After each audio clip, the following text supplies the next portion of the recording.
Lunes, Agosto 28, 2023. Mga pagbasa mula sa Lunes ng ika-21 na linggo sa karaniwang panahon. Paggunita kay San Agustin, Obispo at Patasang Simbahan. Panginooy nagagalak sa hirang niyang mga anak. Unang pagbasa. Ang simula ng unang sulat ni Apostol San Pablo sa mga taga-Tesalonica. Mula kina Pablo, Silas at Timoteo.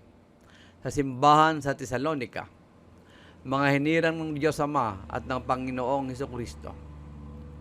Sumainyo nawa ang pagpapala at kapayapaan.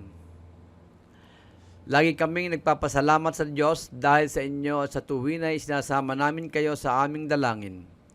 Ginugunitan namin sa harapan ng ating Diyos at Ama ang inyong mga gawang bunga ng pananampalataya, ang inyong mga pagpapagal na udyok ng pag-ibig at ang matibay ninyong pag-asa sa Panginoong Hesukristo. Nalalaman namin, mga kapatid, na kayo hinirang ng Diyos na nagmamahal sa inyo. Ang mabuting balita na lubos naming pinaniniwalaan ay ipinahayag namin sa inyo, hindi sa salita lamang. Ito ay may kapangyarihan at patutuo ng Espiritu Santo. Nakita ninyo kung paano kami namuhay sa inyong piling. Ito ay ginawa namin na parang inyong kabutihan, sapagkat hindi lamang ang salita ng Panginoon ang lumalaganap sa Macedonia at Akaya sa pamamagitan ninyo, pati ang balita tungkol sa inyong pananampalataya ay kumakalat sa lahat ng dako, ano pat hindi na kailangan magsalita pa kami tungkol dito. Sila na nagbabalita kung paano ninyo kami tinanggap. Sila rin nagsasabing tinaligdan ninyo ang pagsamba sa Diyos-Diyosan upang maglingkod sa tunay at buhay na Diyos at maghintay sa kanyang anak na si Jesus. Siya ang muling binuhay na magbabalik mula sa langit at magliligtas sa atin sa darating na puot ng Diyos. Ang salita ng Diyos. Salmong Tugunan. Panginooy nagagalak sa hirang niyang mga anak. Ang Panginooy purihin, awitan ng bagong awit, purihin sa pagkitipon ng tapat sa pananalig. Magalak ka, O Israel, dahilan sa manilikha, dahilan sa iyong hari, ikaw Siyon ay matuwa. Tugon. Panginooy nagagalak sa hirang niyang mga anak. Purihin sa pagkasayaw, purihin ang kanyang ngalan, alpat tambol ay tugtugin at siya ay papurihan. Panginooy nagagalak sa kanyang mga hirang at nagpapakumbabay, tagumpay ang ibibigay. Tugon. Panginooy nagagalak sa hirang niyang mga anak. Sa tagumpay na natamo, magalak ang mga hirang, sa kanilang pagpipista ay magsaya't mag-awitan.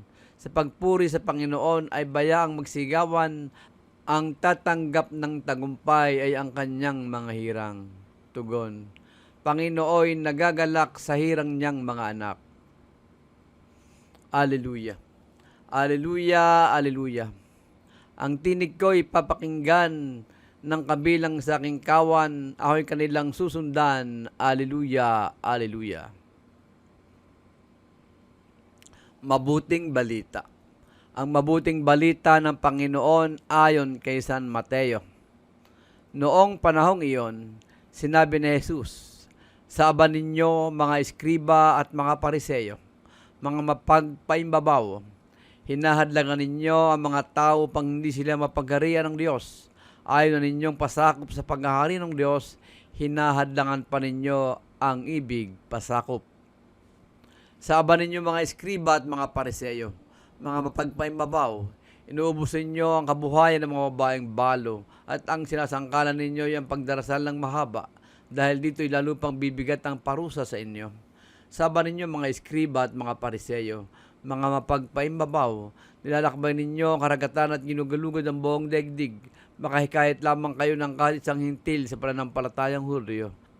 At kung mahikayat na'y, ginagawa ninyong masahol pa'y ka sa inyo, kaya't nagiging ibayo ang dahilan para siya'y parusahan sa impyerno.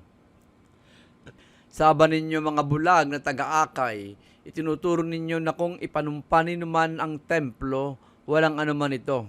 Ngunit ang ipanumpay ang ginto ng templo, dapat iyang tuparin ng kanyang sumpa. Mga bulag, mga hangal, alin ang mas mahalaga, ang ginto o ang templong nagpapabanal sa ginto? Sinasabi rin ninyo sa kung painumpanin naman ang dambana, walang anuman ito. Ngunit yung ipanumpay ang handog na nasa dambana, dapat niyang tupdin ng kanyang sumpa. Mga bulag, alin ba ang mas mahalaga, ang handog o ang dambana nagpapabanal sa handog? Kaya nga, kapag ipinanumpa ni naman ang dambana, ipinanumpa niya iyon at ang lahat ng handog naroon.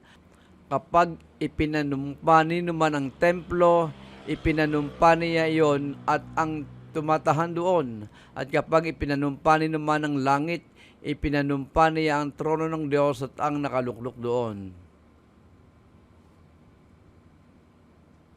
Ang mabuting balita ng Panginoon.